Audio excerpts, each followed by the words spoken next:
ರೋಮಾಪುರದವರಿಗೆ ಬರೆದಂತ ಪತ್ರಿಕೆ 13ನೇ ಅಧ್ಯಾಯ 8ನೇ ವಾಕ್ಯ. ಒಬ್ಬರನ್ನೊಬ್ಬರು ಪ್ರೀತಿಸಬೇಕೆಂಬ ಋಣವೇ ಹೊರತು ಬೇರೆ ಯಾವ ಸಾಲವೂ ನಿಮಗೆ ಇರಬಾರದು. ಈ ವಾಕ್ಯದಲ್ಲಿ ಅಪೊಸ್ತಲನಾದಂಥ ಪೌಲನು ನಾವು ಪ್ರೀತಿಯಲ್ಲಿ ಜೀವಿಸಬೇಕೆಂಬುದಾಗಿ ತಿಳಿಸಿ ನುಡಿದಂಥ ಸಂಗತಿಗಳನ್ನು ವಿವರಿಸಲಾಗಿದೆ. ನೋಡುವಂಥ ಸಮಯದಲ್ಲಿ ಅವನು ಈ ರೀತಿಯಾಗಿ ಹೇಳುತ್ತಾ ಇದ್ದಾನೆ, ಒಬ್ಬರನ್ನೊಬ್ಬರು ಪ್ರೀತಿಸಬೇಕೆಂಬ ಋಣವೇ ಹೊರತು ಬೇರೆ ಯಾವ ಸಾಲವೂ ನಿಮಗೆ ಇರಬಾರದು ಎಂಬುದಾಗಿ. ಅಂದ್ರೆ ನೋಡುವುದಾದರೆ ವಾಕ್ಯವು ಸ್ಪಷ್ಟವಾಗಿ ಹೇಳುತ್ತದೆ, ದೇವರು ಲೋಕದ ಮೇಲೆ ಎಷ್ಟೋ ಪ್ರೀತಿಯನ್ನ ಇಟ್ಟು ತನ್ನ ಒಬ್ಬನೇ ಮಗನನ್ನು ನಮಗೋಸ್ಕರ ಕಳುಹಿಸಿಕೊಟ್ಟನು ಎಂಬುದಾಗಿ. ಆ ರೀತಿಯಾಗಿ ಪ್ರೀತಿಯನ್ನ ತೋರಿದಂತ ದೇವರು ನಮ್ಮ ಮೇಲೆ ಒಂದು ಋಣವನ್ನು ಹೊರಿಸಿದ್ದಾರೆ. ಅದೇನೆಂದರೆ ಆತನು ನಮ್ಮನ್ನು ಪ್ರೀತಿಸಿದ ರೀತಿಯಲ್ಲಿ ನಾವು ಒಬ್ಬರನ್ನೊಬ್ಬರು ಪ್ರೀತಿಸಬೇಕು ಎಂಬುದಾಗಿ. ಈ ಒಂದು ಋಣವು ನಮ್ಮ ಮೇಲೆ ಇರುವುದರಿಂದ ನಮ್ಮ ಇಹಲೋಕದ ಯಾತ್ರೆಯು ತೀರುವವರೆಗೂ ಕೂಡ ಈ ಸಾಲದಲ್ಲೇ ನಾವು ಇದ್ದೇವೆ. ಕಾರಣ ದೇವರು ನಮಗೆ ಅಷ್ಟು ಅಪರಿಮಿತವಾಗಿ ತನ್ನ ಪ್ರೀತಿಯನ್ನ ಅನುಗ್ರಹಿಸಿದ್ದಾರೆ.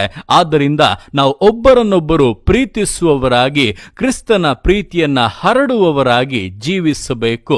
ನಾವು ಯಾವಾಗ ಈ ಋಣವು ನಮ್ಮ ಮೇಲೆ ಇದೆ ಎಂಬುದನ್ನ ಮರೆತು ಬಿಡುತ್ತೇವೋ ಆಗಲೇ ಇಲ್ಲಸಲ್ಲದ ವಿಷಯಗಳಿಗೆ ಒಳಗಾಗಿ ಇಲ್ಲಸಲ್ಲದ ಋಣಗಳಲ್ಲಿ ಬೀಳುವಂತೆ, ಇಲ್ಲಸಲ್ಲದ ವಿಷಯಗಳು ನಮ್ಮ ಮೇಲೆ ಹೊರಿಸಲ್ಪಡುವಂತೆ ಕಾರಣವಾಗುವಂಥದ್ದು.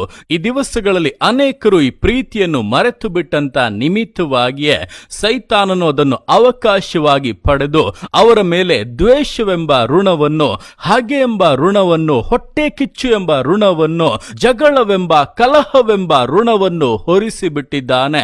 ಅನೇಕರ ಜೀವಿತದಲ್ಲಿ ಅದು ನೊಗವಾಗಿ ಮಾರ್ಪಟ್ಟು ಅದರ ದಾಸತ್ವದಲ್ಲೇ ಅವರು ಜೀವಿಸುತ್ತಾ ಇದ್ದಾರೆ. ಅದರ ನಿಮಿತ್ತವಾಗಿ ಯಾವಾಗಲೂ ಅವರಿಂದ ಹೊರಬರುವಂಥದ್ದು ಕೋಪವೇ, ದ್ವೇಷವೇ, ಹಗೆತನವೇ ಆಗಿದೆ. ಆದ್ದರಿಂದ ಈ ದಿವಸಗಳಲ್ಲಿ ಎಚ್ಚೆತ್ತುಕೊಳ್ಳಿ.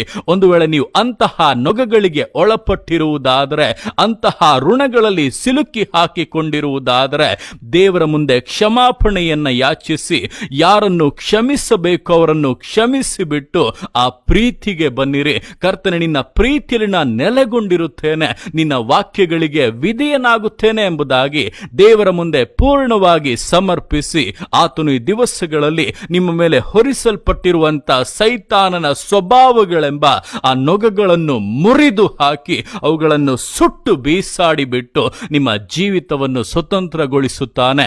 ಆತನ ಪ್ರೀತಿಯಲ್ಲಿ ನಿಮ್ಮನ್ನು ಪುನಃ ಸೇರಿಸಿಕೊಳ್ಳುತ್ತಾನೆ. ನೀವು ಒಬ್ಬರನ್ನೊಬ್ಬರು ಪ್ರೀತಿಸಿ ಕ್ರಿಸ್ತನ ಮಾದರಿಯನ್ನು ಅನುಸರಿಸುವುದರ ಮೂಲಕವಾಗಿ ದೇವರ ಉದ್ದೇಶವನ್ನ ನೆರವೇರಿಸಬಹುದು. ಆದ್ದರಿಂದ ಈ ದಿವಸಗಳಲ್ಲಿ ನಮ್ಮ ಮೇಲಿರುವಂತಹ ಸಾಲವು ಒಂದೇ ಒಂದು, ಅದು ಒಬ್ಬರನ್ನೊಬ್ಬರು ಪ್ರೀತಿಸಬೇಕೆಂಬುದು ಮಾತ್ರ. ಅದನ್ನು ಬಿಟ್ಟು ಬೇರೆ ಯಾವುದೇ ವಿಷಯಗಳಿಗೆ ನಾವು ಒಳಗಾಗದಂತೆ, ಇದನ್ನು ಮರೆತು ಬಿಟ್ಟು ಅಸಡ್ಡೆಯಾಗಿ ಜೀವಿಸಿ ಸೈತಾನನಿಗೆ ಅವಕಾಶ ಮಾಡಿಕೊಡದಂತೆ ಎಚ್ಚರಿಕೆಯಿಂದ ದೇವರ ವಾಕ್ಯಗಳನ್ನು ಅರಿತು ಅದಕ್ಕೆ ವಿಧೇಯರಾಗಿ ಪೂರ್ಣ ಸಮರ್ಪಣೆಯಿಂದ, ದೃಢತೆಯಿಂದ, ನಂಬಿಗಸ್ತತೆಯಿಂದ ವಿಶ್ವಾಸ ಜೀವಿತಗಳನ್ನ ಮುನ್ನಡೆಸೋಣ. ದೇವರ ಕರಗಳಲ್ಲಿ ಸಮರ್ಪಿಸಿ ಪ್ರಾರ್ಥಿಸೋಣ. ಯೇಸುವೆ ಸ್ತೋತ್ರ ರಾಜ, ಕೊಟ್ಟಂತ ದಿವಸಕ್ಕೋಸ್ಕರ ಸ್ತೋತ್ರ ಕರ್ತನೆ. ಈ ದಿವಸ ನಿನ್ ಕರಗಳಲ್ಲಿ ಸಮರ್ಪಿಸ್ತೇನೆ. ಪ್ರತಿಯೊಂದು ಜೀವಿತಗಳನ್ನು ನೀನು ಆಳ್ವಿಕೆ ಮಾಡು, ಬಲಪಡಿಸು ಕರ್ತನೆ. ಹೌದಪ್ಪ, ನಿನ್ನ ವಾಕ್ಯದಲ್ಲಿ ಸ್ಪಷ್ಟವಾಗಿ ತಿಳಿಸಿರುವಂತೆ ಒಬ್ಬರನ್ನೊಬ್ಬರು ಪ್ರೀತಿಸಬೇಕೆಂಬ ಋಣವೇ ಹೊರತು ಬೇರೆ ಯಾವ ಸಾಲವು ನಿಮಗೆ ಇರಬಾರದು ಎಂಬುದಾಗಿ ಇರುವಂತೆ ಅಪ್ಪ, ಈ ದಿವಸಗಳಲ್ಲಿ ನಮ್ಮ ಜೀವಿತಗಳಲ್ಲಿ ಕರ್ತನೆ ನಿನ್ನ ಪ್ರೀತಿಯಲ್ಲಿ ನೆಲೆಗೊಂಡಿದ್ದು ಆ ಪ್ರೀತಿಯನ್ನು ಹಂಚುವಂತ ಜೀವಿತಗಳಾಗಿ ಒಬ್ಬೊಬ್ಬರು ಜೀವಿಸಲಿಕ್ಕೆ ನೀನು ಸಹಾಯಿಸು ಅಪ್ಪ. ಪ್ರೀತಿಯಿಂದ ಅಗಲಿ ಹೋಗಿ ಸೈತಾನನ ಸ್ವಭಾವಗಳಿಗೆ ಒಳಗಾಗಿ ದ್ವೇಷ, ಹೊಟ್ಟೆ ಕಿಚ್ಚು, ಜಗಳ, ಮೊಂಡತನ, ಕಹಿತನಗಳಲ್ಲಿ ಜೀವಿತವನ್ನ ನಡೆಸುತ್ತಾ ಇರುವಂತವರು ಈ ಸಮಯದಲ್ಲಿ ಅದರಿಂದ ಹಿಂತಿರುಗಲಿ. ಕರ್ತನೆ, ನಿನ್ನ ಬಳಿಗೆ ಜೀವಿತವನ್ನು ನಡೆಸಲಿ, ನಿನ್ನ ಮುಂದೆ ಸಮರ್ಪಿಸಲಿ ರಾಜ.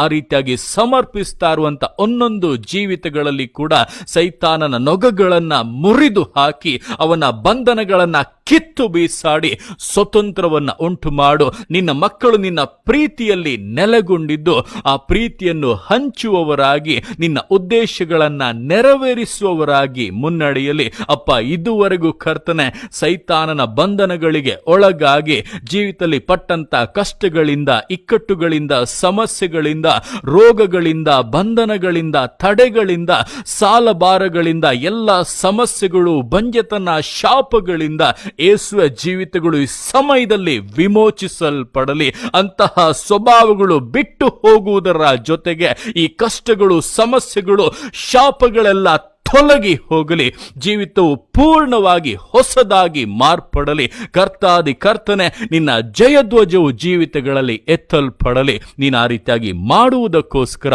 ನಿನಗೆ ಸ್ತೋತ್ರಗಳು. ಪ್ರತಿಯೊಂದು ಜೀವಿತಗಳನ್ನ ನಿನ್ನ ಕರಗಳಲ್ಲಿ ಸಮರ್ಪಿಸ್ತಾ ಇದ್ದಾನೆ. ಆಶೀರ್ವದಿಸು, ಮಾನಿಸು, ಘನಪಡಿಸು. ಎಲ್ಲವೂ ನಿನ್ನ ಕರಗಳಲ್ಲಿ ಸಮರ್ಪಿಸಿ ಎಲ್ಲ ಸ್ತುತಿಗನ ಮಾನ್ಮಲಿನೊಬ್ಬನಿಗೆ ಸಲ್ಲಿಸಿ ಯೇಸುವಿನ ನಾಮದಲ್ಲಿ ಬೇಡುತ್ತೇನೆ ನಮ್ಮ ತಂದೆಯೇ. ಆಮೇನ್, ಆಮೇನ್.